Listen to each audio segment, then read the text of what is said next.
Chapter 21 जुनाक योजना और नैना की जिद। अगले दिन स्कूल का माहौल हमेशा की तरह सामान्य था, लेकिन सुहाना और नैना के लिए आज कुछ खास होने वाला था। क्लास चल रही थी, टीचर ब्लैकबोर्ड पर लिख रहे थे, तभी अचानक स्कूल के चपरासी ने आकर दरवाज़ा खटखटाया। उनके हाथ में एक नोटिस बोर्ड था। टीचर ने नोटिस पढ़ा और पूरी क्लास को संबोधित करते हुए कहा, छात्रों ध्यान दें, अगले हफ्ते स्कूल की तरफ से हम सभी मनाली के लिए एक पिकनिक ट्रिप पर जा रहे हैं। जो भी छात्र पहाड़ों की इस सैर पर जाना चाहते हैं वे अपना नाम आज शाम तक रजिस्टर करवा लें। ये सुनते ही नैना की आंखों में चमक आ गई। उसने तुरंत सुहाना की तरफ झुककर फुसफुसाते हुए कहा, चलना यार सुहाना, पहाड़ों में कितना मजा आएगा। मनाली जाने का मौका बार बार नहीं मिलता। सुहाना ने बिना किसी उत्साह के जवाब दिया, नहीं यार नैना, मैं नहीं जाऊंगी। मुझे इन सब चीज़ों में कोई दिलचस्पी नहीं है। वैसे भी मुझे अक्षय के साथ अपनी ट्रेनिंग शुरू करनी है, मैं उसी में बिजी रहूंगी। नैना ने उसे घूर कर देखा और चिढ़ाते हुए बोली, तू तो हमेशा बस अपने बॉयफ्रेंड के बारे में ही बातें करती रहती है, कभी हमें अपने उन जीजू से मिलवा भी तो सही। आखिर हम भी तो देखें कि वो कौन है जिसने हमारी सुहाना का चैन छीन लिया है। सुहाना मुस्कुराई और बोली, ठीक है, वक्त आने पर जरूर मिलवाऊंगी। तभी नैना के चेहरे पर एक शरारती मुस्कान आई। वो सुहाना के और करीब आई और उसके कान में एक ऐसी योजना बताई जिसे सुनकर सुहाना के होश उड़ गए। सुहाना ने उसे हैरानी से देखा और बोली, नैना, तू पागल हो गई है क्या? ये बहुत ही बेकार डिसीजन है। हम स्कूल की लड़कियां हैं और तू ऐसी बातें कर रही है। हम क्या अब पूरी तरह बदमाश लड़कियां बनती जा रही हैं? नैना ने उसे समझाते हुए कहा, अरे यार कुछ नहीं होता, बस हम मजे करेंगे। देख, तूने मुझे जो अक्षय की फोटो दिखाई थी उसके साथ वो जो लड़का खड़ा था, क्या नाम बताया था तूने? हिमांशु। वो भी बहुत हैंडसम है यार। तू अक्षय को बोलना कि वो हिमांशु को भी साथ ले आए। सुहाना ने तिरछी नजर से नैना को देखा और हंसते हुए उसकी चोरी पकड़ ली। अब समझ आया, तो सारा चक्कर हिमांशु का है। तू उसके साथ अपनी सेटिंग करना चाहती है ना? नैना का चेहरा शर्म से लाल हो गया। वो तुतलाते हुए बोली, तो क्या हुआ यार? हैंडसम लड़का है हिमांशु, प्लीज मुझे बस उससे एक बार बात करा दे। तू अक्षय के साथ एंजॉय कर लेना, मैं हिमांशु के साथ। हम घर वालों को बोल देंगे कि हम स्कूल के साथ मनाली जा रहे हैं, लेकिन हम चारों कहीं और घूमने निकल जाएंगे। प्लीज ना सुहाना, अपनी बेस्ट फ्रेंड के लिए इतना नहीं करेगी? पूरा दिन क्लास चलती रही और नैना हर ब्रेक में सुहाना को मनाने के पीछे पड़ी रही। वो कभी उसे मक्खन लगाती तो कभी इमोशनल ब्लैकमेल करती। आखिरकार स्कूल की छुट्टी के समय सुहाना नैना की जिद से पूरी तरह तंग आ गई। उसने हाथ जोड़ते हुए कहा, ठीक है बाबा, ठीक है, मैं अक्षय से इस बारे में बात करने की कोशिश करूंगी, पर मैं कोई गारंटी नहीं दे सकती कि वो इस झूठ के लिए मानेगा या नहीं। ये सुनते ही नैना खुशी के मारे उछल पड़ी और सुहाना को कसकर गले लगा लिया। थैंक यू यार, तू दुनिया की सबसे बेस्ट दोस्त है। दोनों सहेलियों ने एक दूसरे को बाय कहा और अपने अपने घर की ओर चल दीं। सुहाना के दिमाग में अब एक ही चिंता थी, अक्षय। वो जानती थी कि अक्षय के लिए सुहाना ही उसका पूरा ब्रह्मांड है और वो उसे किसी और के साथ, यहां तक कि नैना के साथ भी बांटना पसंद नहीं करता। क्या अक्षय इस डबल डेट वाली पिकनिक के लिए तैयार होगा? चैप्टर 22 डिजिटल मुलाकात और एक खतरनाक रजामंदी। स्कूल से घर पहुंचने तक सुहाना के दिमाग में बस नैना की वही योजना घूम रही थी। घर पहुंची तो देखा कि मम्मी अभी काम से वापस नहीं आई थी। वो सीधे अपने कमरे में गई, अपना बैग एक तरफ रखा और थोड़ी देर आराम करने के लिए लेट गई। कुछ देर बाद जब मम्मी आईं तो सुहाना ने रसोई में जाकर उनकी मदद की। माँ बेटी ने साथ मिलकर खाना बनाया। रात को डिनर के बाद सुहाना ने अपनी मम्मी को गुड नाइट कहा और अपने कमरे में चली गई। दरवाज़ा बंद करते ही उसने अपना नया फ़ोन उठाया और बिना देर किए अक्षय को वीडियो कॉल लगा दिया। दूसरी तरफ से कॉल तुरंत पिक हो गई। स्क्रीन पर अक्षय का चेहरा उभर आया। उसने काले रंग की शर्ट पहनी हुई थी जिसके ऊपर के 2 बटन खुले हुए थे। इस 1 साल में अक्षय ने जिम में खुद को पूरी तरह बदल लिया था। उसके कंधे और सीने की मांसपेशियां पहले से कहीं ज्यादा उभर कर आ रही थीं। सुहाना उसे बस देखती ही रह गई, जैसे उसकी नजरों को अक्षय के चेहरे से हटने का रास्ता ही न मिल रहा हो। अक्षय की गहरी आवाज गूंजी, बोलो मेरी गुड़िया, आज अचानक वीडियो कॉल? बहुत याद आ रही है मेरी। अक्षय की आवाज सुनकर सुहाना होश में आई। उसके चेहरे पर एक प्यारी सी मुस्कान खिंच गई। हाँ, बहुत याद आ रही थी। क्या तुमने डिनर किया? अक्षय ने लापरवाही से कहा, नहीं, अभी नहीं। सुहाना ने थोड़ा बनावटी गुस्सा दिखाते हुए कहा, क्यों, अभी तक क्यों नहीं किया? तुम बिल्कुल अपनी फिक्र नहीं करते। पहले अपना खाना खाओ, फिर काम करना। जाओ, अभी खाना खाओ। अक्षय उसे गौर से देख रहा था। सुहाना का ये अधिकार जताना उसे अंदर तक सुकून दे रहा था। वो मुस्कुराया और बोला, ठीक है बाबा, खा लूंगा, बस तुमसे थोड़ी बात करने के बाद। फिर अक्षय ने उससे पढ़ाई को लेकर कुछ सवाल किए, जिनके जवाब सुहाना ने बहुत ही आत्मविश्वास के साथ दिए। अक्षय पिछले 1 महीने से सुहाना को सेल्फ प्रोटेक्शन की ट्रेनिंग दे रहा था, लेकिन आज की प्रैक्टिस मिस हो गई थी। अक्षय की आंखें अचानक गंभीर हो गईं। उसने पूछा, सुहाना, तुमने आज प्रैक्टिस नहीं की? मैंने जो मूव सिखाए थे उनका अभ्यास क्यों नहीं किया? अक्षय के लहजे में एक हल्की सी कड़क थी। सुहाना थोड़ी घबरा गई और हिचकिचाते हुए बोली, वो अक्षय, मेरे पीठ में थोड़ा दर्द हो रहा था, इसलिए आज नहीं कर पाई। दर्द की बात सुनते ही अक्षय का गुस्सा गायब हो गया और उसकी जगह गहरी चिंता ने ले ली। क्या दर्द हो रहा है? सच में? पीछे मुड़ो। सुहाना, जरा घूम कर दिखाओ। सुहाना धीरे से मुड़ी। अक्षय ने स्क्रीन पर देखते हुए बहुत ही अधिकार के साथ कहा, सुहाना, अपनी शर्ट हटाओ, मुझे तुम्हारी पीठ देखनी है, कहीं कोई अंदरूनी चोट तो नहीं? सुहाना को अब अक्षय से कोई पर्दा महसूस नहीं होता था। उसे अक्षय पर खुद से भी ज्यादा भरोसा था। उसने फोन को स्टैंड पर लगाया और बिना हिचकिचाए अपनी शर्ट उतार दी। अक्षय ने स्क्रीन के पास आकर बहुत ध्यान से उसकी पीठ को देखा।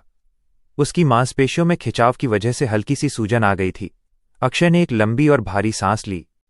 पहन लो सुहाना, मांसपेशियों में खिंचाव है, इसलिए सूजन आई है। मैंने तुम्हें जो मरहम दिया था वो अपनी मॉम से कहकर लगवा लेना और आज आराम करो। सुहाना ने वापस अपनी शर्ट पहनी और फिर से अक्षय के सामने आकर बैठ गई। अक्षय की ये बेपनाह फिक्र देखकर उसके दिल में एक अजीब सी गर्माहट महसूस हो रही थी। अब सुहाना ने हिम्मत जुटाई और उस बात को छेड़ा जो उसे परेशान कर रही थी। अक्षय, अगले हफ्ते हमारे स्कूल से एक ट्रिप जा रही है, आउट ऑफ स्टेशन। अक्षय ने पलकें झपकाते हुए पूछा, तो तुम क्या चाहती हो? मैं भी उस स्कूल ट्रिप में तुम्हारे साथ चलूं? सुहाना ने एक लंबी सांस ली और अपनी धड़कनों को काबू में करते हुए कहा, अक्षय, मैं चाहती हूं कि हम स्कूल ट्रिप के बहाने तुम्हारे साथ कहीं घूमने चलें। हम चारों? मतलब मैं, तुम और तुम्हारे दोस्त? अक्षय मुस्कुराया और बोला, ठीक है, हम दोनों कभी बाहर नहीं गए, बस आसपास के शहरों में ही घूमे हैं।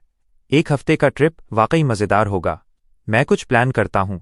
सुहाना को लगा कि अक्षय मान गया है, तो उसने नैना की बात भी सामने रख दी। अक्षय, क्या तुम अपने उस दोस्त को भी साथ लाओगे जो फोटो में तुम्हारे साथ था? क्या नाम था उसका? हाँ, हिमांशु।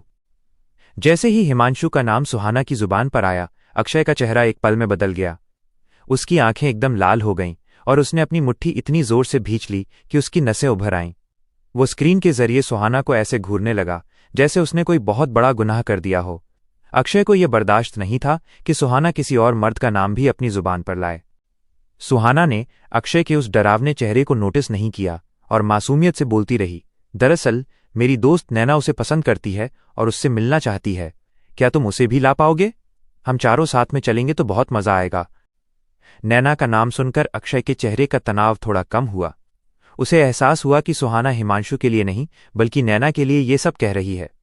उसने अपनी भींची हुई मुट्ठी खोली और एक लंबी सांस ली। ठीक है सुहाना, मैं उसे ले आऊंगा, हम चारों साथ चलेंगे। अक्षय की रजामंदी सुनकर सुहाना खुशी के मारे झूम उठी। उसने फोन की स्क्रीन पर ही एक फ्लाइंग किस की और कहा, थैंक यू अक्षय, तुम बेस्ट हो। अब कल बात करेंगे, गुड नाइट। सुहाना ने कॉल काट दी और खुशी खुशी बिस्तर पर लेट गई। वो नहीं जानती थी कि अक्षय की उस हाँ के पीछे एक बहुत बड़ा तूफान छिपा था। अक्षय ने अपने दिमाग में उस ट्रिप की योजना बनाना शुरू कर दिया था, जहां सुहाना पूरी तरह उसके कंट्रोल में होगी और कोई भी उसे उसकी नजरों से दूर नहीं कर पाएगा। चैप्टर 23, सफर की शुरुआत और एक अनकहा दर्द। अगले दिन स्कूल पहुंचते ही सुहाना ने नैना को खुशखबरी सुनाई कि अक्षय ने न केवल ट्रिप के लिए हाँ कह दी है, बल्कि वो हिमांशु को भी साथ लाने के लिए तैयार हो गया है। ये सुनते ही नैना खुशी के मारे झूम उठी। जब से उसने फोटो में हिमांशु को देखा था, उसके दिल में एक अजीब सी हलचल होने लगी थी। वो बस किसी भी तरह उससे मिलना चाहती थी। तय योजना के अनुसार नैना ने अपने घर पर झूठ बोल दिया कि वो स्कूल की पिकनिक पर जा रही है। उसके घरवाले बेफिक्र थे, क्योंकि उन्हें लगा कि स्कूल की तरफ से सुरक्षा पूरी होगी। उधर अक्षय ने अपना मास्टर प्लान तैयार कर लिया था। उसने तय किया कि वे चारों लद्दाख जाएंगे, वो भी बाइक्स पर एक लॉन्ग ड्राइव के लिए। 1 हफ्ते की कैंपिंग, पहाड़ों की ठंडी हवा और बाइक का सफर। अक्षय की ये प्लानिंग सुनकर सुहाना की एक्साइटमेंट का ठिकाना न रहा। उसे सबसे ज्यादा खुशी इस बात की थी कि उसे पूरा हफ्ता अक्षय के करीब रहने का मौका मिलेगा। लेकिन इस सब के बीच एक समस्या थी। पिछले कुछ दिनों से सुहाना की पीठ का दर्द कम होने के बजाय बढ़ता जा रहा था। ट्रेनिंग की थकान और मांसपेशियों का खिंचाव अब उसे चुभने लगा था। पर सुहाना ने ठान लिया था कि वो अक्षय को इसके बारे में कुछ नहीं बताएगी। उसे पता था कि अगर अक्षय को जरा भी भनक लगी कि वो दर्द में है तो वो पल भर में पूरा प्लान कैंसिल कर देगा, और सुहाना किसी भी कीमत पर अक्षय के साथ बिताए जाने वाले इन पलों को खोना नहीं चाहती थी। वह हफ्ता तैयारियों में बीत गया। सुहाना और नैना ने मॉल जाकर जमकर शॉपिंग की, पहाड़ों के हिसाब से जैकेट, जूते और ढेर सारा सामान खरीदा। ट्रिप वाली रात सुहाना को बिल्कुल नींद नहीं आ रही थी। वो अगले दिन को लेकर बहुत नर्वस और खुश थी। उसने अपनी माँ अमृता से इस बारे में बात की। सुहाना अपनी माँ से झूठ नहीं बोलना चाहती थी, इसलिए उसने नैना की तरह स्कूल का बहाना नहीं बनाया। उसने साफ साफ कहा, मम्मी, मैं अपने दोस्तों के साथ बाहर घूमने जा रही हूं। अमृता को अपनी बेटी पर पूरा भरोसा था, इसलिए उन्होंने मुस्कुराकर हां कह दी। सुहाना ने अपनी माँ का ख्याल रखते हुए कहा, मम्मी, आप सुबह जल्दी मत उठना। रात को आप काम से थक कर आती हैं, आपकी नींद खराब होगी। मैंने अपने नाश्ते और खाने का इंतजाम कर लिया है। मैं सुबह 5 बजे खुद ही निकल जाऊंगी। अमृता अपनी बेटी की समझदारी देखकर भावुक हो गईं और मान गईं। रात के अंधेरे में सुहाना बिस्तर पर लेटी रही, घड़ी की सुइयों को चलते देखती रही।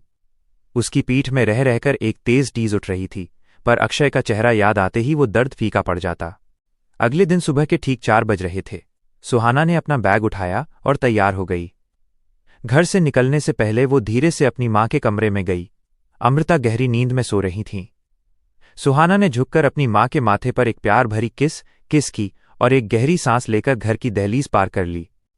बाहर ठंडी हवा चल रही थी और आसमान में अभी भी तारे टिमटिमा रहे थे।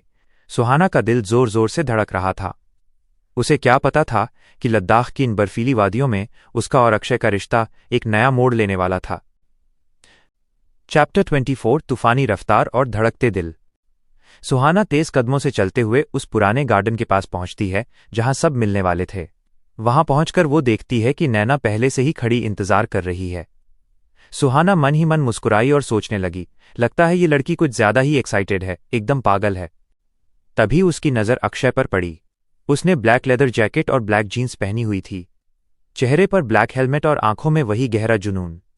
उसकी बाइक किसी जंगली जानवर की तरह लग रही थी, काली, चमकदार और बेहद शक्तिशाली। बाइक का डिजाइन ऐसा था कि बैठने की जगह बहुत कम थी। इसका मतलब था कि बैठने वाले 2 लोग एक दूसरे से पूरी तरह चिपक कर ही बैठ सकते थे। बाइक के पीछे और किनारों पर कैंपिंग का सारा सामान करीने से बंधा हुआ था।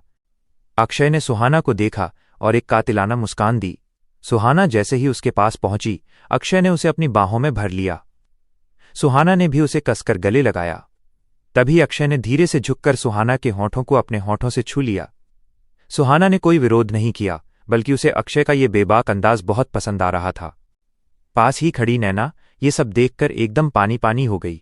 उसका मुंह शर्म से लाल हो गया और उसने झेंपते हुए अपनी नजरें तिरछी कर लीं। हिमांशु को भी ये सब थोड़ा अजीब लग रहा था। उसने भी अपनी गर्दन दूसरी तरफ घुमा ली। पर अक्षय और सुहाना को दुनिया की कोई परवाह नहीं थी, वे तो बस एक दूसरे में ही खोए हुए थे। तभी नैना ने थोड़ी हिम्मत जुटाई और हिमांशु के पास जाकर उसे हेलो कहा। माहौल की नर्वसनेस कम करने के लिए हिमांशु ने भी मुस्कुराकर जवाब दिया और अपना इंट्रोडक्शन दिया। हिमांशु की नज़रों में नैना बहुत ही सुंदर और मासूम लग रही थी। उसने मजाक में कहा, मुझे अंदाजा नहीं था कि मेरी पार्टनर जो मेरे पीछे बैठने वाली है वो इतनी क्यूट होगी। हिमांशु की ये बात सुनकर नैना के गाल टमाटर की तरह लाल हो गए और वो शर्म से सिमट गई। इधर अक्षय ने महसूस किया कि सुहाना ने उसे इतनी जोर से गले लगाया है कि उसे सांस लेने में दिक्कत हो रही है, पर सुहाना उसे छोड़ना ही नहीं चाहती थी। अक्षय ने उसे धीरे से खुद से अलग किया। सुहाना ने उसे घूर कर देखा और कहा, इतनी जल्दी छोड़ दिया? अक्षय ने उसके सिर पर एक हल्की सी चपत टकली लगाई और हंसते हुए कहा, पागल लड़की, अपनी सांसें तो देखो कैसी फूल रही हैं। सुहाना ने तब अपनी तेज चलती सांसों पर गौर किया और शर्माते हुए बोली, तुम्हें छोड़ने का मन ही नहीं करता। अक्षय ने उसके कान के पास झुककर फुसफुसाते हुए कहा, अभी तो पूरी जिंदगी पड़ी है, आराम से हग करते रहना। फिर उसने सुहाना के गालों पर एक प्यार भरी किस की। हिमांशु ने ये सब देखकर मजाक में टोकते हुए कहा, अगर तुम दोनों का रोमांस खत्म हो गया हो तो निकलें। अक्षय हंस पड़ा और अपनी बाइक पर बैठ गया। उसने सुहाना को इशारा किया और सुहाना उसके पीछे चिपक कर बैठ गई। अक्षय ने सुहाना का हाथ पकड़कर अपनी कमर पर रखा और कहा, मुझे कसकर पकड़ना। दूसरी तरफ नैना भी हिमांशु के पीछे बैठ गई। दोनों बाइक्स एक साथ स्टार्ट हुईं और उनकी आवाज से पूरा इलाका गूंज उठा। लगभग 2 घंटे के सफर के बाद वे नेशनल हाईवे पर थे। बाइक सब पूरी रफ्तार में थीं। सुहाना ने हवा के थपेड़ों को महसूस किया और चिल्लाकर बोली, अक्षय, मैं हेलमेट निकाल रही हूं, मुझे हवा महसूस करनी है। अक्षय ने पहले मना किया, पर सुहाना की जिद के आगे वो हार गया। सुहाना ने अपना हेलमेट उतारा और अपने बाल खोल दिए। तेज हवा में उसके बाल उड़ने लगे। वो अक्षय के सहारे बाइक पर थोड़ी खड़ी हो गई और अपने दोनों हाथ हवा में फैला दिए। अक्षय ने सावधानी से एक हाथ से हैंडल पकड़ा और दूसरे हाथ से सुहाना की पीठ को कसकर थाम लिया ताकि वो गिर न जाए। सुहाना के चेहरे पर एक ऐसी खुशी थी जो उसने सालों से महसूस नहीं की थी। अक्षय शीशे मिरर में उसे देखकर खुद भी बहुत खुश हो रहा था। दूसरी तरफ नैना भी वही कर रही थी। दोनों सहेलियों ने एक दूसरे को देखा और हवा में जोर से चिल्लाने लगीं। ये सफर सिर्फ लद्दाख की तरफ नहीं था, ये उनकी जिंदगी का सबसे यादगार और आज़ाद पल बन रहा था। चैप्टर 25, सितारों के नीचे कैंपिंग और एक हसीन सुबह। सफर लंबा था और सूरज अब धीरे धीरे पहाड़ों के पीछे छिपने लगा था। रात होने को आई थी। नैना और सुहाना की हालत खराब हो रही थी। लगातार बाइक पर बैठे रहने की वजह से सुहाना की कमर पूरी तरह अकड़ चुकी थी। दर्द की एक मीठी सी लहर बार बार उसकी पीठ में उठ रही थी, लेकिन वो अक्षय को कुछ बता नहीं रही थी। अक्षय ने सुहाना के बैठने के अंदाज से ही भांप लिया था कि वो थक चुकी है। उसने अपनी बाइक हिमांशु की बाइक के पास ले जाकर चिल्लाकर कहा, हिमांशु, रफ्तार बढ़ाओ। आधे घंटे की दूरी पर एक खुला मैदान और झील है, हम वहीं कैंपिंग करेंगे। जंगल वाला रास्ता पकड़ लेना। हिमांशु ने हाँ में सिर हिलाया और दोनों ने अपनी बाइक्स की रफ्तार बढ़ा दी। ठीक आधे घंटे बाद वे एक बेहद खूबसूरत और शांत जगह पर पहुंचे। सामने एक छोटी सी झील थी जिसका पानी चांदनी में चांदी की तरह चमक रहा था। चारों तरफ सन्नाटा और पहाड़ों की ठंडी हवा, माहौल जादुई लग रहा था। नैना और सुहाना जैसे ही बाइक से उतरी, उन्होंने अंगड़ाई ली और अपनी कमर सीधी करने के लिए यहां वहां टहलने लगीं। बैठने की वजह से उनके बदन में जो जकड़न आई थी वो धीरे धीरे कम हो रही थी। अक्षय और हिमांशु ने फौरन टेंट लगाना शुरू कर दिया। एक टेंट नैना और सुहाना के लिए था और दूसरा अक्षय और हिमांशु के लिए। सुहाना ने नैना से कहा, यार, ये लोग इतनी मेहनत कर रहे हैं, हमें खाने की तैयारी शुरू करनी चाहिए। नैना मान गई। वे अपने साथ एक पोर्टेबल स्टोव लेकर आई थीं। सुहाना ने जल्दी जल्दी सब्जियां काटीं। कड़ाही में तेल गर्म हुआ और मसालों की खुशबू हवा में तैरने लगी। सुहाना ने सब्जियां और मटर फ्राई किए, फिर उसमें चावल डालकर अच्छे से भुना और पानी डाल दिया। काम करते करते नैना ने घड़ी देखी। सुहाना, रात के 11 बजने वाले हैं, क्या इतना खाना काफी होगा? सुहाना ने पसीना पोंछते हुए कहा, हाँ यार, हम बहुत थक गए हैं, बस इतना मिल जाए कि पेट भर जाए और हम सो सकें। 10 मिनट में गर्मा गर्म वेज पुलाव तैयार हो गया। अक्षय और हिमांशु भी अपना काम खत्म कर वहां आ गए। चारों आग के पास गोला बनाकर बैठ गए। सुहाना और नैना ने सबको प्लेट्स में खाना परोसा। भूख इतनी तेज थी कि वो साधारण सा पुलाव भी उन्हें दुनिया का सबसे स्वादिष्ट खाना लग रहा था। खाने के बाद उन्होंने बर्तन साफ किए, सामान समेटा और अपने अपने टेंट में चले गए। थकान इतनी ज्यादा थी कि टेंट में लेटते ही सबको गहरी नींद आ गई। अगली सुबह जब उनकी आंख खुली तो सूरज काफी ऊपर आ चुका था। सुबह के 8 बज रहे थे। पहाड़ों की यात्रा में सुबह 5 बजे निकलना सही रहता है, पर थकान ने उन्हें थोड़ा लेट कर दिया। सब उठे, फ्रेश हुए और झील के ठंडे पानी से हाथ मुंह धोया। सुहाना धीरे से अक्षय के पास गई और उसके कान में फुसफुसाकर बोली, अक्षय, मुझे फ्रेश होने जाना है, वॉशरूम जाना है, पर यहां तो आसपास कोई होटल या वॉशरूम नहीं है। अक्षय ने मुस्कुराते हुए चारों तरफ फैले जंगल और पहाड़ियों की तरफ इशारा किया और कहा, ये सब हमारा ही है सुहाना, उन घनी झाड़ियों के पीछे चली जाओ, वहां पूरी प्राइवेसी है। सुहाना ने थोड़ा झेंपते हुए कहा, पर अक्षय, ऐसे खुले में कितना अनकंफर्टेबल लगता है। अक्षय ने उसकी आंखों में देखकर प्यार से कहा, पहाड़ों के सफर में यही एडवेंचर है, अब जल्दी जाओ वरना लेट हो जाएंगे। सुहाना ने नैना को साथ लिया और दोनों उन घनी झाड़ियों की ओर निकल गईं। करीब 15-20 मिनट बाद जब वे वापस आईं तो देखा कि अक्षय और हिमांशु भी कहीं जाने की तैयारी में थे। सुहाना ने पूछा, अरे, अब तुम दोनों कहाँ जा रहे हो? अक्षय ने सुहाना के पास आकर उसके कान में शरारत भरी आवाज में कहा, गुड़िया, हमें भी नेचर कॉल आती है, आखिर हम भी इंसान ही हैं। ये कहकर वो हिमांशु के साथ दूसरी दिशा में निकल गया। सुहाना ये सुनकर बुरी तरह शर्मा गई और मन ही मन सोचने लगी, सच में मैं भी कितनी पागल हूं। अक्षय और हिमांशु भी तो इंसान ही हैं, उन्हें भी तो प्राइवेसी चाहिए होगी। नैना और सुहाना मुस्कुराते हुए उनके वापस आने का इंतजार करने लगीं। कुछ ही देर में उनका लद्दाख का अगला सफर फिर से शुरू होने वाला था। क्या चैप्टर 26 खामोश दर्द और अक्षय का समर्पण। लद्दाख के ऊंचे पहाड़ों की बर्फीली चोटियां अब साफ नजर आने लगी थीं। बनारस से शुरू हुआ ये सफर अब अपनी मंजिल के करीब था। एक दिन और एक रात की लगातार ड्राइविंग के बाद आज का दिन भी ढल चुका था। रात के करीब 10 बज रहे थे। उन्होंने रास्ते में एक ढाबे पर रुककर डिनर किया और अब एक सुरक्षित जगह देखकर कैंप लगाने का फैसला किया। सफर के दौरान सुहाना की पीठ का दर्द अब नाकाबिले बर्दाश्त हो चुका था। वो मन ही मन पछता रही थी कि काश वो अपने साथ कोई दर्द निवारक मरहम या दवाई ले आती तो शायद नैना से लगवा लेती। पर अक्षय तो सुहाना को उसकी धड़कनों से पहचानता था। सुहाना के बैठने के अंदाज और उसके चेहरे पर छाई हल्की सी शिकन ने अक्षय को सब सच बता दिया था। अक्षय ने बिना कुछ कहे सुहाना का हाथ पकड़ा और हिमांशु को एक इशारा किया। हिमांशु समझ गया। इससे पहले कि सुहाना कुछ पूछ पाती, अक्षय उसे एक टेंट के अंदर ले गया और जिप बंद कर दी। सुहाना टेंट के अंदर नेट पर बैठ गई। वो बिल्कुल नहीं डरी, क्योंकि उसे पता था कि अक्षय के पास वो दुनिया में सबसे ज्यादा सुरक्षित है। बाहर हिमांशु ने नैना की तरफ देखा और धीमी आवाज में कहा, वे दोनों आज रात साथ रहेंगे, तो चलें हम अपने टेंट में। नैना के दिल की धड़कनें एकदम तेज हो गईं। उसने कभी सोचा भी नहीं था कि उसे पूरी रात हिमांशु के साथ एक ही टेंट में बितानी पड़ेगी।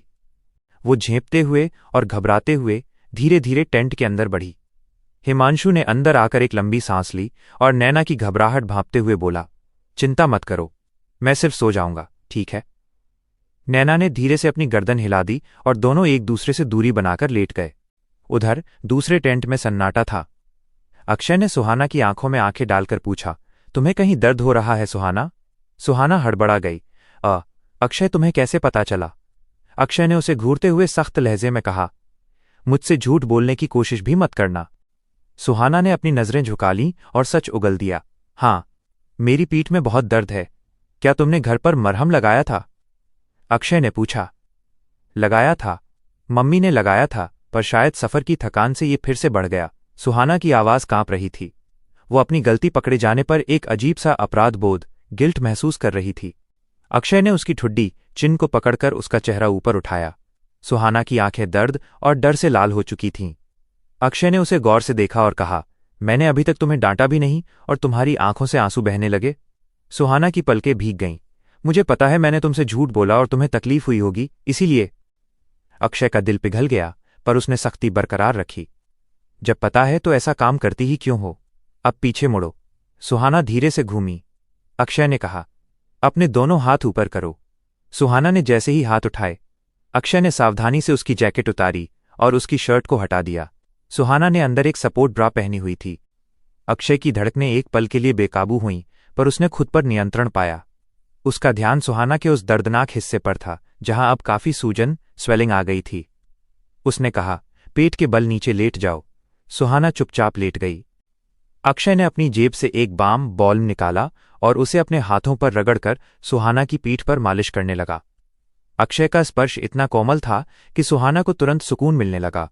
वह दर्द जो थोड़ी देर पहले चीखने पर मजबूर कर रहा था, अक्षय के हाथों के जादू से धीरे धीरे गायब होने लगा। आधे घंटे तक अक्षय बड़े सब्र के साथ मालिश करता रहा। जब उसने हाथ हटाया तो देखा कि सुहाना गहरी नींद में सो चुकी थी। अक्षय ने एक राहत भरी लंबी सांस ली, उसे चादर से अच्छे से ढका और खुद उसके पास ही लेट गया। वो घंटों उसे एकटक देखता रहा। फिर उसने धीरे से सुहाना के चेहरे पर आ रहे बालों को हटाया, थोड़ा झुककर उसके माथे और होठों पर एक बहुत ही हल्का, पवित्र सा किस किया। उसने सुहाना को अपनी बाहों में कसकर भर लिया, अपनी आंखें बंद की और मन ही मन बुदबुदाया, तुम सिर्फ मेरी हो सुहाना, सिर्फ मेरी। चैप्टर 27 अनकहे एहसास और मैगी वाली सुबह। लद्दाख की बर्फीली हवाओं के बीच सुहाना की आंखें खुलीं। सूरज की पहली किरण टेंट के कपड़े को चीरकर अंदर आ रही थी। सुहाना ने महसूस किया कि उसने अपनी शर्ट नहीं, बल्कि अक्षय की बड़ी सी शर्ट पहनी हुई है जिसमें अक्षय की खुशबू रची बसी थी। उसने हल्की सी अंगड़ाई ली और अपनी पीठ के दर्द को महसूस किया। उसे हैरानी हुई कि कल रात का वो जानलेवा दर्द अब गायब हो चुका था। वो धीरे से बुदबुदाई, अक्षय के हाथों में तो वाकई जादू है। वो अपना टॉप पहनकर टेंट से बाहर निकली। सुबह के 5 बज रहे थे और नज़ारा जन्नत जैसा था। दूर पहाड़ों की चोटियां अब साफ दिखाई दे रही थीं। उसने देखा कि नैना पहले ही उठ चुकी थी और ताज़ी हवा में हल्की एक्सरसाइज कर रही थी। गुड मॉर्निंग सुहाना, ये ले कॉफी। नैना ने मुस्कुराते हुए एक कप उसकी ओर बढ़ाया। सुहाना ने गरम कॉफी का घूंट भरा और पहाड़ों को निहारने लगी। तभी नैना ने शरारत से सुहाना की तरफ देखा और कोहनी मारते हुए पूछा, तो बता, कल रात टेंट में क्या हुआ? कुछ आगे बात बढ़ी या बस? सुहाना कंफ्यूज होकर बोली, क्या कहना चाहती है तू? नैना ने हंसते हुए उसके कंधे पर हाथ मारा। अरे यार, शर्मा मत। कुछ किसकिस हुआ या फिर उससे भी आगे? सुहाना ने मुस्कुराकर अपना सिर झुका लिया। ऐसा कुछ नहीं है नैना। अक्षय ने बस मेरा टॉप उतारकर मेरी बैग देखी और मालिश की। मैं इतनी थक गई थी कि कब सो गई पता ही नहीं चला। नैना उसे देखकर सोच में पड़ गई। अक्षय वाकई कितना अच्छा है। वो चाहता तो फायदा उठा सकता था, पर उसने तेरे बचपन और तेरी मासूमियत का ख्याल रखा। तुझे बहुत अच्छा लाइफ पार्टनर मिला है सुहाना। थोड़ी देर बाद वे फिर से बाइक पर सवार हुए। लद्दाख की ठंडी सड़कें और बर्फीले पहाड़ अब उनके चारों तरफ थे। करीब 2 घंटे बाद उन्हें एक छोटी सी झोपड़ीनुमा दुकान दिखी, जहां मैगी की खुशबू हवा में तैर रही थी। नैना और सुहाना तो मैगी के नाम से ही दीवानी हो गईं। अक्षय ने बाइक रोकी और दोनों लड़कियां भागकर दुकान की तरफ बढ़ गईं। पीछे से हिमांशु ने अक्षय से कहा, ये लड़कियां भी कितनी पागल होती हैं ना, बाहर के खाने के लिए जान दे सकती हैं। अक्षय कुछ नहीं बोला, बस सुहाना को जाते हुए देखकर मुस्कुरा दिया। दुकान पर नैना और हिमांशु की नजरें मिलीं, लेकिन दोनों ने तुरंत एक दूसरे से आंखें चुरा लीं। उनके बीच का माहौल बहुत ऑकवर्ड, अजीब था। दरअसल सुबह जब उन दोनों की नींद खुली थी तो उन्होंने खुद को एक दूसरे की बाहों में पाया था। सोते हुए अनजाने में वे एक दूसरे के बहुत करीब आ गए थे और उठते वक्त उनकी सांसें एक दूसरे से टकरा रही थीं। उस छोटे से पल ने दोनों के बीच एक अनकही घबराहट पैदा कर दी थी। इधर अक्षय धीरे से सुहाना के पास आया और पूछा, अब कैसा है तुम्हारा दर्द?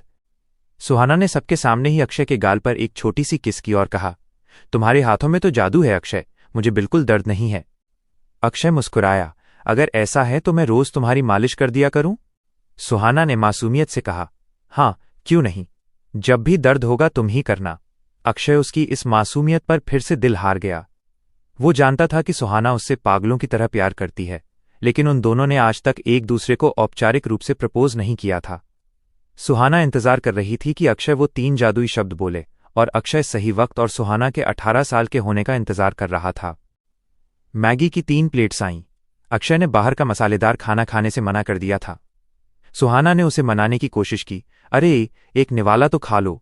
अक्षय नहीं माना, तो सुहाना ने पास ही रखे ब्रेड का पैकेट देखा। उसने ब्रेड निकाली और अक्षय की तरफ बढ़ाते हुए कहा, सुबह से बाइक चला रहे हो, कुछ तो खाना पड़ेगा। ये ब्रेड खा लो, इसमें तेल मसाला नहीं है। अक्षय ने सुहाना की आंखों में अपनी फिक्र देखी और चुपचाप उसके हाथ से ब्रेड ले ली। सुहाना को सुकून मिला कि कम से कम उसने कुछ तो खाया। नाश्ता खत्म कर वे फिर से अपनी मंजिल की ओर बढ़ चले। चैप्टर 28 आग, जाम और अधूरे सच। करीब 4-5 घंटे की बाइक राइडिंग के बाद पहाड़ों की वादियों में शाम ढलने लगी थी। सफर इतना हसीन था कि सुहाना और नैना की थकान का पता ही नहीं चल रहा था। अक्षय ने इशारा किया कि आज वे जल्दी टेंट लगाएंगे ताकि रात में कुछ मस्ती और सुकून के पल बिता सकें। नैना को ये ट्रिप थोड़ी सूखी सूखी लग रही थी। उसने हिमांशु से फुसफुसाकर कहा था कि कुछ इंटरेस्टिंग होना चाहिए। शाम के 6 बजे उन्होंने एक सुरक्षित जगह चुनी और टेंट लगा दिए। रास्ते में एक लोकल मार्केट से सुहाना और नैना ने ताज़ा पनीर और ढेर सारी सब्जियां खरीदी थीं। दोनों सहेलियां डिनर की तैयारी में जुट गईं। उन्होंने पनीर और सब्जियों को मसालों में मैरिनेट करके रख दिया। अक्षय और हिमांशु ने बीच में आग बॉनफायर जलाई और बारबेक्यू का सेटअप तैयार किया। मैरिनेट किए हुए पनीर टिक्का को जब आग पर सेका गया और उस पर मक्खन लगाया गया तो उसकी खुशबू पूरे पहाड़ी इलाके में फैल गई। इसी बीच हिमांशु अपनी जैकेट से बियर के कैंस निकाल लाया। उसने एक केन अक्षय की तरफ बढ़ाया और कहा, भाई अब तो रात को ड्राइविंग करनी नहीं है तो थोड़ा चिल कर सकते हैं ना, वैसे भी ये ज्यादा स्ट्रांग नहीं है। अक्षय ने केन ले लिया और उसे खोलकर पीने लगा। नैना ने सबके लिए प्लेट्स में गर्मा गर्म पनीर टिक्का निकाला और सब आग के पास बैठकर मजे से खाने लगे। सुहाना ने देखा कि अक्षय कुछ पी रहा है। उसे लगा कि शायद कोई कोल्ड ड्रिंक है। उसने अक्षय के हाथ से केन छीना और एक बड़ा घूंट भर लिया। अक्षय उसे रोकने ही वाला था कि सुहाना उसे पी चुकी थी। पीते ही सुहाना ने एक अजीब सा चेहरा बनाया और चिल्लाई, छी अक्षय, ये कितना कड़वा है, तुम इसे कैसे पी रहे हो? लेकिन फिर उसने जीभ चाटी और दोबारा एक घूंट भरा। अब थोड़ा अच्छा लग रहा है, मुझे और चाहिए। अक्षय ने उसे टोकते हुए कहा, सुहाना, ये बियर है, तुम्हें ये नहीं पीनी चाहिए। सुहाना ने अपनी आंखें बड़ी कीं और शरारत से कहा, तुम साथ हो ना अक्षय, तो मैं कुछ भी पी सकती हूं, मुझे तुम पर भरोसा है। नैना का भी मन डोलने लगा। उसने हिमांशु की तरफ एक मासूम नजर डाली। हिमांशु समझ गया और उसने एक केन नैना को भी थमा दिया। कड़वे स्वाद के बाद नैना को भी धीरे धीरे मजा आने लगा। चारों दोस्त आग के पास बैठे बियर और पनीर टिक्का का लुत्फ उठा रहे थे। माहौल को और मजेदार बनाने के लिए उन्होंने अंताक्षरी खेलने का सोचा। 2 टीमें बनी, लड़कों की और लड़कियों की। करीब आधे घंटे तक गानों का दौर चला। अक्षय, जो आमतौर पर बहुत गंभीर रहता था, सुहाना की खुशी देखकर आज हल्का हल्का मुस्कुरा रहा था। तभी नैना ने गेम बदलने का फैसला किया। चलो, अब ट्रूथ और डेयर खेलते हैं। नैना ने माहौल में थोड़ी आग लगाने के लिए सुहाना से पहला सवाल पूछा। उसने अपना हाथ अक्षय के कंधे पर रखा और सुहाना की आंखों में देखकर पूछा, सुहाना, ये बता, तूने अपनी लाइफ में अक्षय को कितनी बार किस किया है? सुहाना ने पहले नैना को घूर कर देखा, फिर उसने बड़े गर्व से अक्षय की तरफ देखा और मुस्कुराते हुए कहा, जानू, हमने कितनी बार किस किया है? मुझे तो गिनती भी याद नहीं है। अक्षय ने बियर का घूंट लिया और बहुत ही शांत भाव से कहा, लगभग 5-6 हजार बार तो किया ही होगा। ये सुनते ही नैना की आंखें फटी की फटी रह गईं। बाप रे, 5-6 हजार बार? क्या तुम दोनों एक दूसरे के होठों को छोड़ते ही नहीं हो क्या? नैना की बात सुनकर हिमांशु हंस पड़ा और सुहाना शर्म से लाल हो गई, लेकिन उसकी आंखों में अक्षय के लिए वही पुराना और गहरा जुनून साफ नजर आ रहा था। पहाड़ों की उस ठंडी रात में आग की तपिश और बियर के नशे ने उनके रिश्तों की डोर को और भी उलझा और गहरा दिया था। चैप्टर 29, मदहोश रात और धड़कनों की रफ्तार। अलाव की आग अब धीमी हो रही थी, पर बातों की गर्मी बढ़ती जा रही थी। जब अक्षय ने मजाक में कहा कि उन्होंने 5-6 हजार बार किस किया है, तो नैना की आंखें फटी की फटी रह गईं। सुहाना ने थोड़ा नशा और बहुत सारा प्यार आंखों में भरते हुए कहा, क्या नैना, तुझे ये बहुत ज्यादा लग रहा है? सच तो ये है कि अक्षय मुझे बहुत कम किस करता है। मुझे तो लगता है हमारे होंठ हमेशा एक दूसरे से जुड़े रहने चाहिए। सुहाना की ये बेबाक बात सुनकर अक्षय मुस्कुरा उठा। उसने सुहाना को अपनी ओर खींचा और उसके गालों पर एक गहरा किस करते हुए फुसफुसाया, ठीक है मेरी जान, अब से मैं तुम्हें और भी ज्यादा बार किस करूंगा। अब गुस्सा छोड़ो। सुहाना उसके सीने से लगकर मुस्कुराने लगी। इधर नैना को अब नशा चढ़ने लगा था और उसे दुनिया घूमती हुई महसूस हो रही थी। वो अपनी जगह से उठी और लड़खड़ाते हुए बोली, अब मुझे सोना चाहिए। वो जैसे ही टेंट की तरफ बढ़ी, उसका पैर डगमगाया। हिमांशु ने तुरंत उसे सहारा दिया। नैना ने नशे की हालत में अपने दोनों हाथ हिमांशु के कंधों पर रख दिए और उसकी आंखों में झांकने लगी। हिमांशु एक पल के लिए हैरान हुआ, फिर उसने बिना कुछ सोचे नैना को अपनी गोद में उठा लिया। उसे पता था कि इस हालत में नैना खुद चलकर टेंट तक नहीं पहुंच पाएगी। नैना जैसे ही अपने टेंट की तरफ बढ़ी, नशे की वजह से उसके कदम लड़खड़ा गए। वो गिरने ही वाली थी कि हिमांशु ने लपक कर उसे थाम लिया। नैना ने नशे में अपनी दोनों बाहें हिमांशु के कंधों पर डाल दीं। हिमांशु ने देखा कि नैना अब खुद चलने की हालत में नहीं है, तो उसने बिना कुछ कहे उसे अपनी गोद में उठा लिया और उसके टेंट की तरफ ले गया। उसे डर था कि अगर नैना गिरी तो उसे चोट लग जाएगी। इधर सन्नाटे और सितारों की छांव में अक्षय और सुहाना अकेले रह गए थे। आग की मध्यम रोशनी सुहाना के चेहरे पर पड़ रही थी, जिससे वो और भी खूबसूरत लग रही थी। अक्षय के सब्र का बांध अब टूट रहा था। उसने सुहाना की आंखों में देखा, जहां उसके लिए बेपनाह जुनून था। अक्षय ने धीरे से अपना चेहरा सुहाना के करीब लाया और अपने गर्म होंठ सुहाना के नरम, मखमली होंठों पर रख दिए। सुहाना ने एक गहरी सांस ली और अक्षय के गले में अपनी बाहें डाल दीं। वह उठकर अक्षय की गोद में बैठ गई। दोनों एक दूसरे में इस कदर खो गए कि उन्हें आसपास की दुनिया का होश ही नहीं रहा। अक्षय उसे बेइंतहा शिद्दत से किस कर रहा था। उसके हाथ सुहाना की पीठ पर सरकने लगे, जिससे सुहाना के शरीर में एक सिहरन दौड़ गई। बाहर ठंड बढ़ रही थी। अक्षय ने महसूस किया कि सुहाना का शरीर कांप रहा है, लेकिन वो इस पल को तोड़ना नहीं चाहता था। उसने सुहाना को अपनी गोद में ही उठाए रखा और किस करते हुए ही उसे अपने टेंट के अंदर ले गया। टेंट की जिप बंद करते ही बाहर की दुनिया पीछे छूट गई। अक्षय ने सुहाना को धीरे से बिस्तर पर लिटाया। उसके होंठ सुहाना के होंठों से अलग नहीं हुए थे। धीरे धीरे अक्षय ने सुहाना के टॉप को ऊपर की ओर खिसकाया और उसके पेट पर अपनी गर्म छुअन छोड़ना शुरू किया। सुहाना मधोशी में अपनी गर्दन इधर उधर घुमाने लगी। उसकी सांसें तेज हो गई थीं। अक्षय सुहाना के वजूद के हर हिस्से को अपना बना लेना चाहता था। जब सुहाना को सांस लेने में दिक्कत होने लगी, तो अक्षय थोड़ा पीछे हटा और उसकी गर्दन पर अपनी मोहब्बत के निशान छोड़ने लगा। पहाड़ों की वो ठंडी रात उन दोनों के प्यार और जुनून की गवाह बन रही थी। वो रात सिर्फ नींद की नहीं, बल्कि एक दूसरे में पूरी तरह समा जाने की रात थी। चैप्टर 30। एक नई सुबह और लद्दाख का मशहूर मंदिर। लद्दाख की पहाड़ियों के बीच सुबह की ताज़ी ठंडी हवा टेंट से टकरा रही थी। सुहाना की नींद खुली तो उसने महसूस किया कि उसकी कमर पर दो मजबूत बाहें लिपटी हुई हैं। जब उसने आंखें घुमाईं तो देखा कि अक्षय अपना चेहरा उसकी गर्दन में छिपाकर गहरी नींद में सो रहा था। अक्षय की गरम गरम सांसें सुहाना की गर्दन को छू रही थीं, जिससे सुहाना के चेहरे पर एक सुकून भरी मुस्कान आ गई। सुहाना की हल्की सी हलचल से अक्षय की भी नींद खुल गई। उसने अपनी नींद भरी आंखों से सुहाना को देखा और मध्यम आवाज में कहा, गुड मॉर्निंग मेरी जान। उसने सुहाना के होंठों पर एक छोटा सा प्यारा सा किस किया।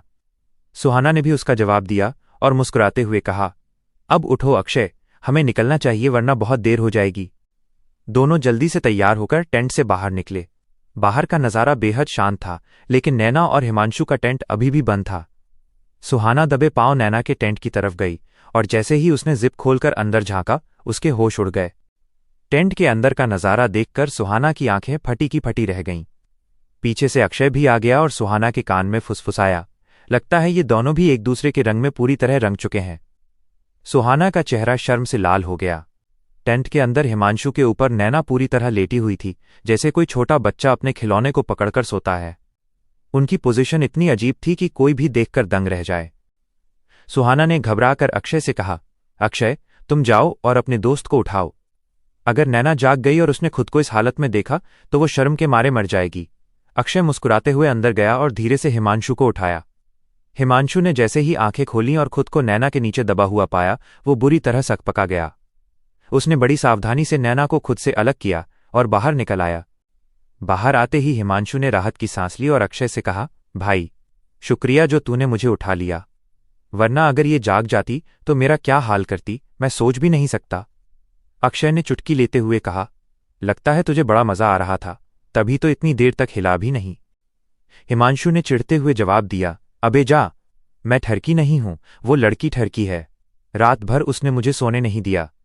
बियर पीकर ऐसी मदहोश हुई कि मुझे तकिया समझकर जकड़ लिया, मुझे हिलने तक नहीं दिया। अक्षय उसकी बात सुनकर मुस्कुरा दिया। तभी सुहाना वहां गरम कॉफी के कप लेकर आईं।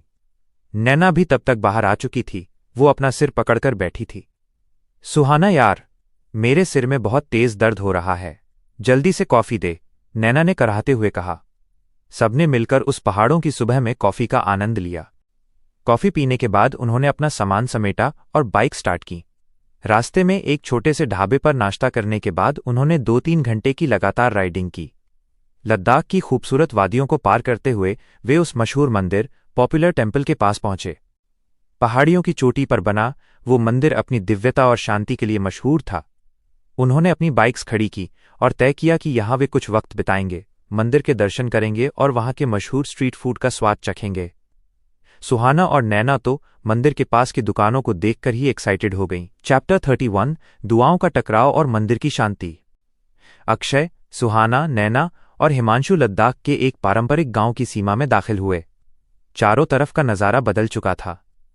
छोटी छोटी गलियां, पत्थर के घर और लद्दाख के पारंपरिक लिबास पहने हुए स्थानीय लोग, हर चीज में एक अलग ही सुकून था। इसी गांव के बीचों बीच वो प्राचीन मंदिर स्थित था, जहां की घंटियों की आवाज दूर दूर तक गूंज रही थी। सब लोग मंदिर की सीढ़ियां चढ़कर अंदर पहुंचे। अक्षय वैसे तो इन सब चीजों पर यकीन नहीं करता था, उसके लिए उसकी खुद की ताकत और सुहाना ही उसकी दुनिया थी। पर सुहाना की जिद और उसकी खुशी के लिए वो चुपचाप मंदिर के गर्भगृह में चला गया। सबने आंखें बंद कीं और प्रार्थना शुरू की। अक्षय ने हाथ तो जोड़े पर उसकी आंखों में आस्था नहीं, बल्कि एक पुराना दर्द था। उसने मन ही मन कहा, मैं आपको नहीं मानता और इसकी वजह आप भी जानते हैं।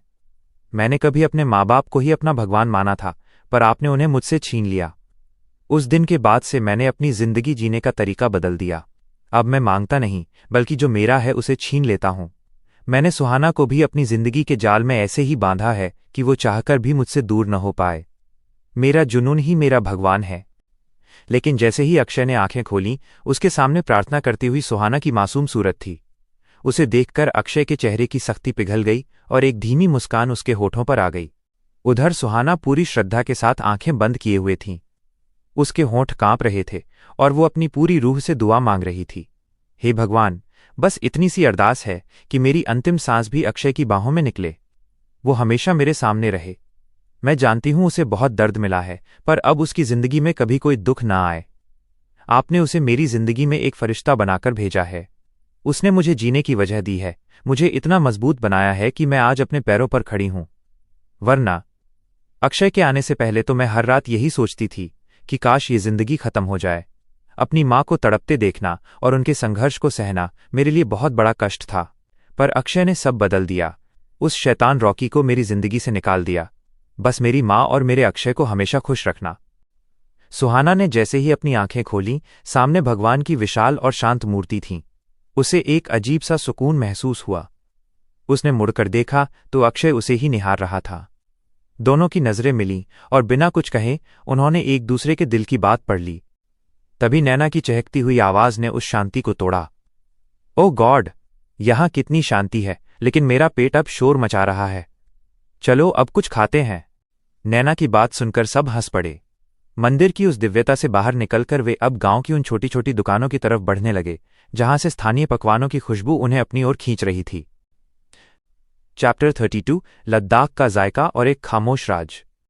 मंदिर के आध्यात्मिक अनुभव के बाद अब वक्त था लद्दाख की गलियों में खो जाने और वहां के मशहूर जायकों का लुत्फ उठाने का।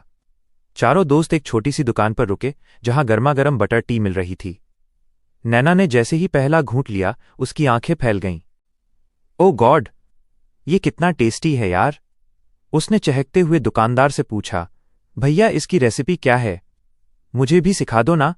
दुकानदार उसकी मासूमियत पर हंस पड़ा और अपनी लद्दाखी लहजे में बोला, बिटिया, ये स्वाद सिर्फ यहीं की हवा और पानी में है और कहीं नहीं मिलेगा। नैना ने हंसते हुए सुहाना से कहा, देख लेना, जब भी मेरा ये पीने का मन करेगा मैं यहीं आऊंगी। मन तो कर रहा है अपना बोरिया बिस्तर यहीं ले आऊं। वे आगे बढ़े और एक छोटे मगर बेहद साफ सुथरे होटल में गए।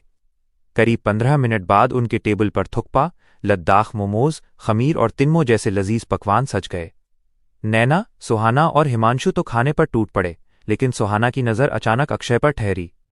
उसने गौर किया कि अक्षय बहुत ही तमीज से खा रहा था और वो उन तीखी और चटपटी चीजों को हाथ भी नहीं लगा रहा था। सुहाना के मन में एक टीज उठी, तारांकन, मैं 1 साल से इसके साथ हूं। मैंने इसके लिए कई बार नाश्ता बनाया, उसमें कितनी मिर्चें डालीं, पर मुझे अंदाजा भी नहीं था कि अक्षय को ये सब पसंद ही नहीं है। वो सिर्फ मेरा मन रखने के लिए चुपचाप खा लेता था। सुहाना ने तय किया कि वो इस बारे में अक्षय से बात जरूर करेगी। खाना खाकर वे बहुत थक चुके थे, इसलिए उन्होंने होटल के मालिक से रहने की जगह पूछी। उसने बताया कि पास ही एक स्थानीय घर होमस्टे है, जहां 2 कमरे मिल जाएंगे। वे सामान लेकर वहां पहुंचे। लद्दाख की वो छोटी गलियां किसी पेंटिंग जैसी सुंदर थीं। घर पहुंचते ही मकान की मालकिन ने बड़े प्यार से उनका स्वागत किया, उनके माथे पर तिलक लगाया और स्वागत में सफेद स्कार्फ पहनाया। उसने अपनी भाषा में कुछ कहा, जिसका अनुवाद ट्रांसलेटर ने बताया, आपका हमारे छोटे से घर में स्वागत है, रात का खाना भी यहीं होगा। जैसे ही सुहाना और नैना अपने कमरे में गईं, सुहाना ने बालकनी का दरवाजा खोला। सामने बर्फ से ढके विशाल पहाड़ों का नजारा देख वो चिल्लाई, नैना, जल्दी आ इधर, देख कितना खूबसूरत है। ठंडी हवा के झोंके उनके चेहरों को सहला रहे थे। नैना ने थककर बिस्तर पर छलांग लगाई। बहुत सुंदर है यार, पर अब मैं एक झपकी लूंगी। रात को हेमिस फेस्टिवल भी तो देखने जाना है। दूसरे कमरे में हिमांशु बिस्तर पर पसर गया था, लेकिन अक्षय अपना लैपटॉप खोलकर बैठ गया। वो 20 साल की उम्र से ही अपना बिजनेस संभाल रहा था और अपने दादाजी की मदद करता था। हिमांशु उसे देखकर चिढ़ाते हुए बोला, अबे खड़ूस, जब सुहाना आसपास नहीं होती तो तेरे चेहरे से स्माइल गायब हो जाती है, थोड़ा तो आराम कर ले। अक्षय ने उसे घूर कर देखा, अपना काम कर और मुझे डिस्टर्ब मत कर। 4 घंटे के आराम के बाद शाम को वे हेमिस फेस्टिवल देखने पहुंचे। वहां का माहौल जादुई था।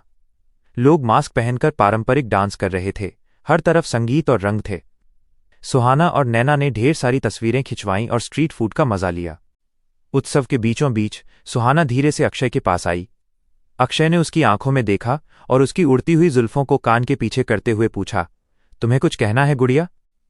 सुहाना ने धीरे से हां में सिर हिलाया। अक्षय ने पूछा, यहीं कहोगी? सुहाना ने उसका हाथ पकड़ा और उसे भीड़ से दूर एक शांत कोने की तरफ ले जाने लगी। उसके दिल में उन मिर्चों वाली बात और अक्षय के प्रति एक गहरा एहसास दबा हुआ था, जिसे वो अब और नहीं छिपाना चाहती थी। चैप्टर 33 वादों का पुल और रूहानी मिलन। फेस्टिवल के शोर शराबे से दूर सुहाना अक्षय का हाथ थामे उसे एक ऊंचे लकड़ी के ब्रिज पुल पर ले आई। शाम का धुंधलका गहरा हो चुका था और वादियों में बर्फीली हवाएं चल रही थीं। पुल के नीचे से नदी के बहने की हल्की हल्की आवाज आ रही थी जो उस खामोशी में संगीत की तरह घुल रही थी। सुहाना पुल की रेलिंग के पास जाकर दूर पहाड़ों और बहते पानी को निहारने लगी। अक्षय ने उसके पीछे आकर उसे देखा और बहुत ही गहराई से बोला, सुहाना, मुझे ये नज़ारे कुछ खास नहीं लगते। मेरी आंखें तो बस तुम्हें देखना चाहती हैं। तुम सामने हो तो दुनिया की हर चीज फीकी है। ये कहते हुए अक्षय ने सुहाना को पीछे से अपनी बाहों में भर लिया। सुहाना ने एक सुकून भरी सांस ली और पीछे मुड़कर अक्षय के गले लग गई। कुछ पल उस आगोश में बिताने के बाद सुहाना धीरे से पीछे हटी। अक्षय उसे गौर से देख रहा था। वो समझ नहीं पा रहा था कि सुहाना के मन में क्या चल रहा है। तभी अचानक सुहाना ने कुछ ऐसा किया जिसकी अक्षय ने कल्पना भी नहीं की थी। वो धीरे से अपने एक घुटने के बल नीचे बैठी, बिल्कुल वैसे ही जैसे कोई राजकुमार किसी राजकुमारी को प्रपोज करता है। उसने अपनी जेब से एक छोटी सी रिंग निकाली और अक्षय की आंखों में अपनी आंखें डालकर बड़े भावुक स्वर में कहा, अक्षय, क्या तुम मेरे फ्यूचर हस्बैंड बनोगे? अक्षय हक्का बक्का रह गया। उसकी गुड़िया, उसकी मासूम सुहाना आज उसे प्रपोज कर रही थी। उसकी आंखों में खुशी के आंसू चमक उठे।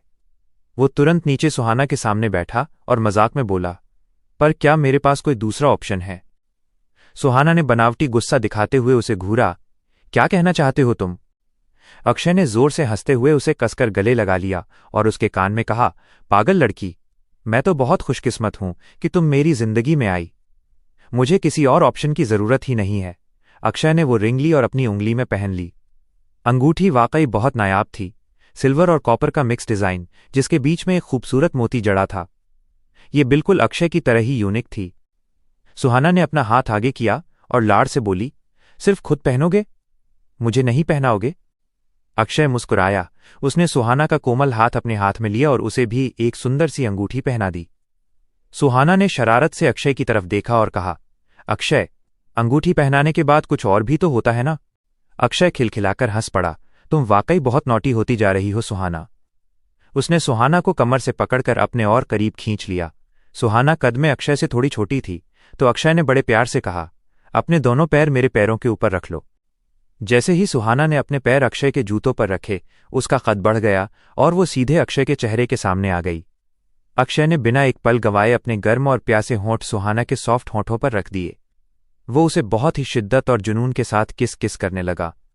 सुहाना ने भी अपनी आंखें बंद कर लीं और अक्षय के बालों में अपनी उंगलियां फंसाकर उसे और भी गहराई से रिस्पॉन्स देने लगी। उस बर्फीली रात में उस ऊंचे पुल पर वे दोनों दुनिया से बेखबर एक दूसरे के प्यार में डूब चुके थे। वो किस सिर्फ एक स्पर्श नहीं था, बल्कि दो रूहों का एक दूसरे से हमेशा के लिए जुड़ जाने का वादा था। कोई भी पीछे हटने या ब्रेक लेने को तैयार नहीं था। उस पल में सिर्फ अक्षय, सुहाना और उनकी बेइंतहा मोहब्बत थी। चैप्टर 34 बर्फीली रात और दिल की बात। एक तरफ पुल पर सुहाना और अक्षय अपनी दुनिया में खोए थे, तो दूसरी तरफ फेस्टिवल के शोर के कम होने के बाद नैना और हिमांशु एक लकड़ी के बेंच पर बैठे थे। चारों तरफ पहाड़ों का एक अजीब सा गहरा सन्नाटा था। नैना के दिल की धड़कनें तेज थीं, वो कब से कुछ कहना चाहती थी। हिम्मत जुटाकर उसने चुप्पी तोड़ी, वैसे हिमांशु, तुम क्या करते हो? मतलब भविष्य के क्या प्लान हैं? हिमांशु ने अपनी गहरी नजरों से नैना को देखा और सादगी से कहा, मैं डॉक्टरी की पढ़ाई कर रहा हूं। मेरा सपना है कि मैं एक बहुत बड़ा सर्जन बनूं। नैना की आंखें चमक उठीं, वाह, ग्रेट ड्रीम। इसके बाद फिर से वही खामोशी छा गई। नैना अपनी उंगलियों को आपस में उलझाते हुए सोच रही थी कि ऐसा मौका फिर मिले न मिले। उसने डरे सहमे स्वर में पूछा, वैसे क्या तुम किसी कमिटमेंट में हो? मेरा मतलब तुम्हारी कोई गर्लफ्रेंड है? हिमांशु, जो अब तक बोरियत में अपना फोन स्क्रॉल कर रहा था, उसने रुककर नैना को गौर से देखा। फिर वापस फोन की तरफ देखते हुए बोला, नहीं, मैं अपनी पढ़ाई में बहुत बिजी रहता हूं। इन सब चीजों के लिए मेरे पास वक्त नहीं है। ये सुनकर नैना को खुशी भी हुई और थोड़ा डर भी लगा। उसने अपनी आंखें कसकर बंद की और एक ही सांस में बोल दिया, क्या तुम मुझे डेट करना चाहोगे? मैं तुम्हें लाइक करती हूं। ये सुनकर हिमांशु दंग रह गया। उसे कई लड़कियों ने प्रपोज किया था, पर नैना की सादगी ने उसे निशब्द कर दिया। उनके बीच क्या हुआ, ये एक राज है जो वक्त के साथ खुलेगा। अब चलते हैं हमारे प्यारे जोड़े अक्षय और सुहाना की तरफ। पुल पर उनका वो लंबा और रूहानी किस अब थमा था। दोनों बेदम होकर वहीं लकड़ी के तख्तों पर पैर फैलाकर लेट गए। उनके हाथ एक दूसरे में कसकर फंसे हुए थे, जैसे कोई ताला लगा हो। वे ऊपर खुले आसमान को देख रहे थे, जहां तारे मोतियों की तरह बिखरे थे। अचानक सुहाना को महसूस हुआ कि उसके माथे पर कोई ठंडी और मुलायम चीज गिरी है। उसने ऊपर देखा और खुशी से चिल्ला उठी, अक्षय, देखो, स्नो, बर्फ गिर रही है। अक्षय ने उसे देखकर एक जानलेवा मुस्कान दी। मुझे पता था कि तुम्हें स्नो कितनी पसंद है, इसीलिए शायद कुदरत ने भी तुम्हारी सुन ली। सुहाना भावुक होकर बोली, मैं हमेशा से इसे करीब से देखना चाहती थी, पर कभी मौका ही नहीं मिला। अक्षय ने उसका हाथ अपने होठों से लगाया और कहा, अब से तुम्हारे हर बर्थडे पर मैं ये नज़ारा तुम्हारे सामने लाऊंगा। सुहाना ने शरारत से उसकी आंखों में झांका और कहा, पक्का? तो फिर एक प्रॉमिस करो, जब मैं 18 साल की हो जाऊंगी तब मेरे लिए इससे भी बड़ी स्नोफॉल करवाना। अक्षय ने उसके गले पर एक हल्की सी किस की और कहा, पक्का वाला प्रॉमिस, मेरी गुड़िया। वे दोनों रात भर उस गिरती बर्फ के नीचे एक दूसरे की गर्माहट में लिपटे रहे। जब रात बहुत गहरी हो गई और ठंड हड्डियों तक पहुंचने लगी, तब अक्षय सुहाना को लेकर होमस्टे की तरफ बढ़ा। वहां पहुंचकर देखा कि हिमांशु और नैना पहले ही अपने कमरों में जा चुके थे। सुहाना अपने बिस्तर पर गिरते ही गहरी और सुकून भरी नींद में सो गई। इस लद्दाख ट्रिप ने सुहाना और अक्षय की बॉन्डिंग को सिर्फ मजबूत नहीं किया था, बल्कि उन्हें हमेशा हमेशा के लिए एक दूसरे की रूह से बांध दिया था। चैप्टर 35, रेगिस्तान की तपिश और सुहाना का खुखार प्यार। वक्त अपनी रफ्तार से गुजर रहा था। 2 साल और बीत गए थे। सुहाना अब पूरी तरह से जवान हो चुकी थी और अक्षय के लिए उसका पागलपन अब किसी जुनून की हद तक पहुंच चुका था। कहानी का सीन बदलता है और हम राजस्थान के तपते हुए रेगिस्तान की ओर चलते हैं। रात का वक्त था, दूर दूर तक रेत के टीले थे। वहां एक काली फॉर्च्यूनर खड़ी थी, जिसके बाजू में एक बॉनफायर जल रही थी। आग की लपटों के पास नैना और हिमांशु बैठे थे, लेकिन सबकी नजरें उस फॉर्च्यूनर पर थीं जो रह रहकर हिल रही थी और अंदर से भारी सांसों और किस किस करने की आवाजें आ रही थीं। कार के अंदर का नजारा। गाड़ी के अंदर सुहाना लेटी हुई थी। उसने सिर्फ एक सपोर्ट ब्रा पहनी हुई थी। अक्षय उसके ऊपर पूरी शिद्दत से झुका हुआ था और उसके गले और कंधों पर पागलों की तरह किस कर रहा था। सुहाना मदहोशी में अपना सिर इधर उधर घुमा रही थी और अक्षय के बालों को अपनी उंगलियों में फंसाकर उसे और करीब खींच रही थी। अक्षय ने सुहाना की आंखों में देखकर भारी आवाज में कहा, सुहाना, तुम मुझे पूरी तरह पागल कर दोगी। मैं तुम्हारे प्यार में तबाह हो चुका हूं। उसने अपनी एक उंगली सुहाना के होठों के अंदर डाली, जिसे सुहाना ने धीरे से चखा। अक्षय की शर्ट के बटन खुल चुके थे और सुहाना के हाथ उसके सीने पर सरक रहे थे। वे दोनों एक दूसरे में इस कदर खोए थे कि जैसे पूरी दुनिया वहीं खत्म हो गई हो। कार के बाहर का नजारा। इधर हिमांशु और नैना एक दूसरे को देख रहे थे। नैना ने चिढ़ते हुए कहा, देखो अक्षय कितना रोमांटिक है और तुम तो बिल्कुल पत्थर हो। हिमांशु ने उसे घूर कर देखा, मैं पत्थर हूं?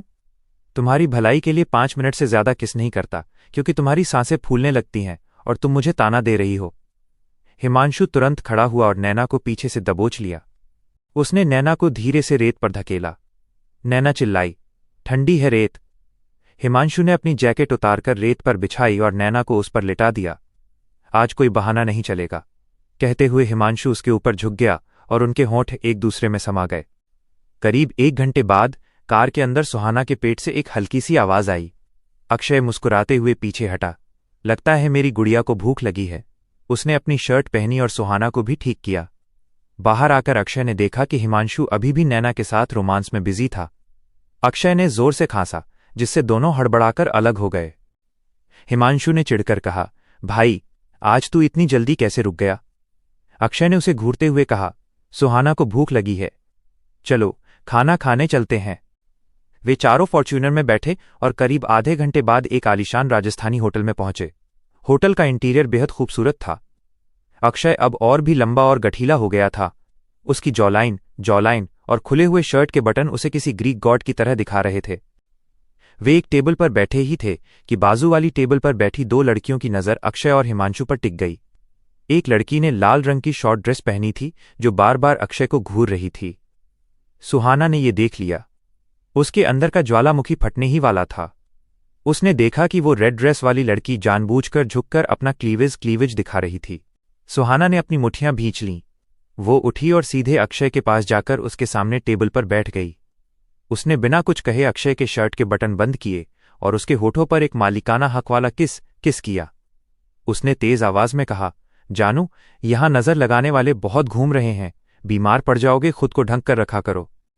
तभी वो रेड ड्रेस वाली लड़की ढिठाई से उठी और उनकी टेबल पर आकर झुकते हुए बोली, क्या मैं यहां बैठ सकती हूं? उसने अक्षय के कंधे को छूने की कोशिश की। सुहाना का सब्र टूट गया। इससे पहले कि अक्षय कुछ करता, सुहाना ने उस लड़की का हाथ हवा में ही दबोच लिया और उसे पीछे की तरफ मरोड़ दिया। सुहाना की आंखें खूंखार हो गई थीं। Get out! तुम जैसी घटिया लड़कियां यहां गंदगी फैलाने आती हैं। अगर दोबारा मेरे अक्षय के करीब आईं तो जान ले लूंगी तुम्हारी। लड़की दर्द के मारे चिल्लाई, पागल जंगली औरत, छोड़ो मुझे। वो लड़की घबराकर वहां से भाग खड़ी हुई। नैना और हिमांशु भी सुहाना का ये खूंखार रूप देखकर दंग रह गए। सुहाना की सांसें तेज चल रही थीं। उसने गुस्से में कहा, मैं वॉशरूम होकर आती हूं। उसे वॉशरूम में 20 मिनट लग गए। जब वो वापस आई तो वो शांत लग रही थी। अक्षय ने चुपके से सुहाना का हाथ पकड़ा। उसने देखा कि सुहाना ने गुस्से में खुद को ही कोई चोट पहुंचाई थी। अक्षय ने मन ही मन कहा, कितनी बार समझाया है कि गुस्सा दूसरों पर निकाला करो, खुद को चोट मत पहुंचाया करो। चैप्टर 36, खून, जुनून और एक गहरा इकरार। होटल के रेस्टोरेंट से निकलते वक्त माहौल में एक अजीब सी खामोशी थी। राजस्थान की उस ठंडी रात में सुहाना का गुस्सा अभी भी उसकी रगों में दौड़ रहा था। वे चारों होटल के उसी आलीशान विला में पहुंचे जहां उन्होंने 1 हफ्ते के लिए कमरे बुक किए थे। नैना और हिमांशु अपने कमरे में चले गए, जबकि अक्षय सुहाना को लेकर अपने रूम की तरफ बढ़ा। कमरे का दरवाजा बंद होते ही अक्षय का संयम टूट गया। उसने बिजली की फुर्ती से सुहाना की कमर को अपने मजबूत हाथों में जकड़ा और उसे हवा में उठाकर सीधे बिस्तर पर पटका। सुहाना के मुंह से एक हल्की सी चीख निकली, लेकिन अगले ही पल अक्षय उसके ऊपर झुक चुका था। अक्षय ने बिना कुछ कहे सुहाना की कलाई पकड़ी। सुहाना की हथेलियों और नाखूनों के पास ताज़ा खून जमा हुआ था। उसने गुस्से में खुद को इतनी जोर से भींचा था कि उसके नाखून उसकी अपनी ही खाल में धंस गए थे। अक्षय ने अलमारी से फर्स्ट एड बॉक्स निकाला और सुहाना के हाथ को कड़क अंदाज में पकड़ लिया। मैंने कितनी बार कहा है सुहाना कि अपना गुस्सा खुद पर मत निकाला करो। तुम्हें चोट लगती है तो दर्द मुझे होता है। अक्षय की आवाज में फिक्र कम और एक डरावनी चेतावनी ज्यादा थी। उसने रुई में डिटॉल लगाकर सुहाना के जख्मों को साफ करना शुरू किया। सुहाना ने दर्द से अपनी आंखें बंद कर लीं, लेकिन आवाज नहीं निकाली। उसने धीरे से कहा, मैं क्या करती अक्षय? वो तुम्हें उस नज़र से देख रही थी जैसे तुम उसके हो। मैं बर्दाश्त नहीं कर सकती कि कोई तुम्हें छुए भी। अक्षय ने मरहम लगाते हुए अपनी ठंडी नजरें सुहाना पर टिका दीं। वॉशरूम में तुम 20 मिनट तक थी। सच बताओ, तुमने उस लड़की के साथ क्या किया? सुहाना के चेहरे पर एक डरावनी और मासूम सी मुस्कान आ गई। उसने अक्षय की आंखों में देखते हुए कहा, ज्यादा कुछ नहीं, बस उसका मुंह फोड़ा है और 2-3 हड्डियां तोड़ दी हैं। अब वो कम से कम 1 महीने तक किसी को इस तरह घूरने लायक नहीं रहेगी। अक्षय एक पल के लिए थमा, फिर उसके होठों पर एक गहरी और डार्क मुस्कान उभरी। तुम वाकई पागल हो चुकी हो सुहाना। मैं तुम्हारे लिए पागल हूं अक्षय, सिर्फ तुम्हारे लिए। कहते ही सुहाना बिस्तर से उठी और सीधे अक्षय की गोद में जाकर बैठ गई। उसने अक्षय के चेहरे को अपने दोनों हाथों में लिया और उसके गले लग गई। अक्षय ने भी उसे अपनी बाहों के घेरे में ऐसा जकड़ा जैसे वो कोई बेशकीमती और खतरनाक शिकार हो। उधर दूसरे कमरे में नैना भी हिमांशु की बाहों में सुकून की नींद सो चुकी थी। उस रात राजस्थान की उन दरों दीवारों ने प्यार का एक ऐसा रूप देखा था जो जितना खूबसूरत था उतना ही खूंखार भी। उपसंहार, द रिटर्न। अगले दिन सुबह उनका राजस्थान का ये यादगार सफर खत्म हुआ। फॉर्च्यूनर एक बार फिर हाईवे पर थी, लेकिन इस बार मंजिल थी अपना शहर बनारस। इन 2 सालों और इस ट्रिप ने सब कुछ बदल दिया था। सुहाना अब वो डरी सहमी लड़की नहीं थी। वो अक्षय की परछाई बन चुकी थी। वही जुनून, वही पागलपन और वही बेइंतहा मोहब्बत। बनारस की गलियों में वापस कदम रखते ही उन्हें एहसास था कि अब जिंदगी का एक नया और सबसे अहम अध्याय शुरू होने वाला था। चैप्टर 37, अतीत की वापसी और अक्षय का कहर। बनारस की परिचित हवाओं ने उनका स्वागत किया। अक्षय ने सुहाना को उसके घर के सामने छोड़ा।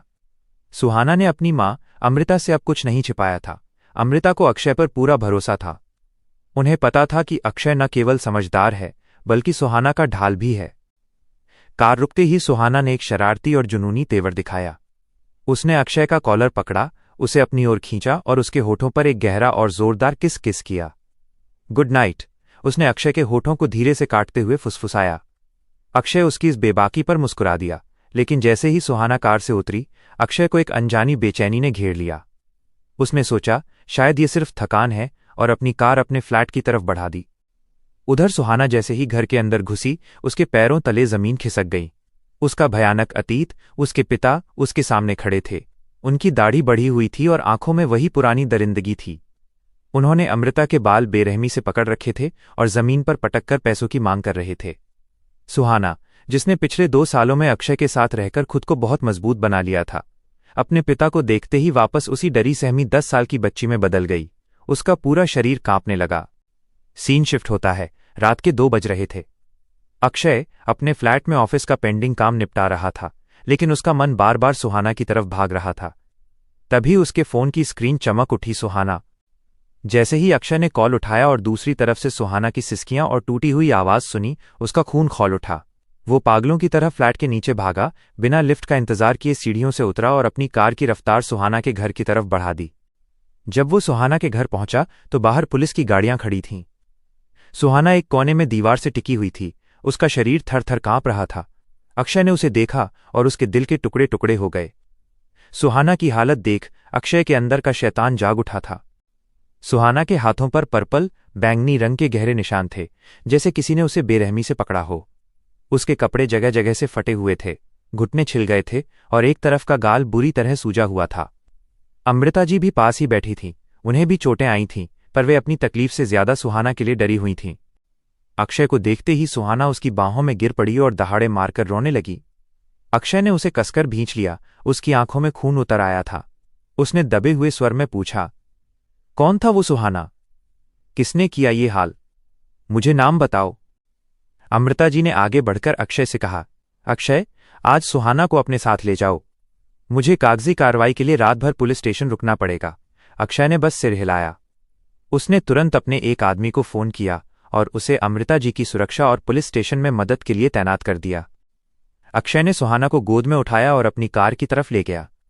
उसकी मुट्ठियां इतनी जोर से भिंची हुई थीं कि उसके पोर सफेद पड़ गए थे। वो मन ही मन उस आदमी की मौत का फरमान लिख चुका था। जिसने भी सुहाना को छुआ है, मैं उसकी बोटी बोटी कर दूंगा। वो मौत की भीख मांगेगा और मैं उसे मौत भी नहीं दूंगा। चैप्टर 38। अक्षय का साया और सुहाना का बिखरा हुआ वजूद। पूरी दुनिया सो रही थी, लेकिन अक्षय की दुनिया उजड़ने की कगार पर थी। सन्नाटे को चीरती हुई अक्षय की कार तेज रफ्तार से बिल्डिंग की पार्किंग में आकर रुकी। सुबह के 4 बजने को थे। आसमान में हल्की सी सफेदी छाने लगी थी और चिड़ियों की चहचहाहट शुरू हो गई थी, लेकिन अक्षय के कानों में सिर्फ एक ही आवाज गूंज रही थी, सुहाना की सिसकियां। सुहाना अभी भी अक्षय की गोदी से चिपक कर बैठी थी, जैसे अगर उसने जरा भी पकड़ ढीली की तो वो अंधेरे में कहीं खो जाएगी। अक्षय ने उसे अपनी मजबूत बाहों में उठाया। उसका वजूद सुहाना के कांपते हुए शरीर को महसूस कर रहा था। अक्षय का दिल नफरत और इंतकाम की आग में जल रहा था, पर अभी उसकी प्राथमिकता उसकी गुड़िया थी। वो तेजी से अपने फ्लैट की ओर बढ़ा। कांपते हाथों से उसने दरवाजा खोला और अंदर कदम रखते ही पैर से दरवाजा जोर से बंद कर दिया। बाहर की दुनिया से अब उनका कोई नाता नहीं था। अक्षय उसे सीधे अपने बेडरूम में ले गया। उसने सुहाना को बहुत ही कोमलता से रेशमी बिस्तर पर लिटाया, जैसे वो कांच की कोई मूरत हो जो जरा सी ठेस से टूट जाएगी। सुहाना की आंखें रो रोकर सूज गई थीं और उसके होंठ अभी भी थरथरा रहे थे। सुहाना ने जैसे ही बिस्तर को छुआ, उसने अक्षय का हाथ कसकर पकड़ लिया। अक्षय, मुझे छोड़ना मत। वो फिर आ जाएगा। उसकी आवाज में वो खौफ था जिसे अक्षय सहन नहीं कर पा रहा था। अक्षय उसके पास ही बिस्तर पर बैठ गया और उसके बिखरे हुए बालों को माथे से हटाया। उसने सुहाना के माथे पर एक लंबा और गहरा किस किस किया। शूश, कोई नहीं आएगा सुहाना। जब तक मैं जिंदा हूं, मौत भी तुम्हें छूने से पहले मुझसे इजाजत लेगी। तुम सुरक्षित हो। चैप्टर 39। दर्द की दास्तां और अक्षय का खौफनाक इरादा। बिस्तर पर सुहाना को बिठाने के बाद अक्षय ने उसे अपनी गोद में खींच लिया। वो उसे तब तक सहलाता रहा जब तक उसकी सिसकियां थोड़ी कम नहीं हो गईं। अक्षय ने धीरे से सुहाना की ठुड्डी चिन को पकड़कर उसका चेहरा ऊपर उठाया और सीधे उसकी आंखों में झांका। अक्षय की आंखों में सुहाना के लिए अथाह प्यार और उसे चोट पहुंचाने वाले के लिए जानलेवा पागलपन साफ झलक रहा था। वहीं सुहाना की आंखों में सिर्फ खौफ और बेबसी थी। अक्षय ने अपनी आंखें बंद कीं, एक गहरी सांस ली और बहुत ही शांत लेकिन सख्त आवाज में पूछा, सुहाना, मुझे पता है तुम्हारे साथ क्या हुआ है और किसने किया है, लेकिन मैं तुम्हारे मुंह से सुनना चाहता हूं। बताओ मुझे, उस रात उस घर के अंदर क्या हुआ? सुहाना ने हिम्मत जुटाई। उसकी आवाज कांप रही थी और बहुत रोने की वजह से उसके गले में दर्द हो रहा था। वो आदमी फिर से आ गया अक्षय। मेरा पापा। उसने मेरे साथ ऐसा किया। अक्षय ने तुरंत पास रखे गिलास से उसे पानी पिलाया ताकि वो खुद को संभाल सके। पानी पीने के बाद अक्षय ने उसके पीठ को सहलाया और कहा, बोलो सुहाना, मैं सुन रहा हूं। सुहाना फूट फूट कर रोने लगी। वो मम्मी के बाल खींच रहे थे और उन्हें जानवरों की तरह मार रहे थे। मैं बहुत डर गई थी, पर मैंने खुद को संभाला और मम्मी को बचाने दौड़ी तो उन्होंने मुझे भी बहुत मारा। उन्होंने मम्मी को और मुझे बहुत गंदी गंदी गालियां दी। जब मुझे लगा कि वो हमें जान से मार देंगे तो मैंने छिपकर पुलिस को फोन कर दिया। अक्षय के जबड़े भिंच गए। सुहाना के शरीर पर लगे उन नीले निशानों को देखकर उसका खून खौल रहा था।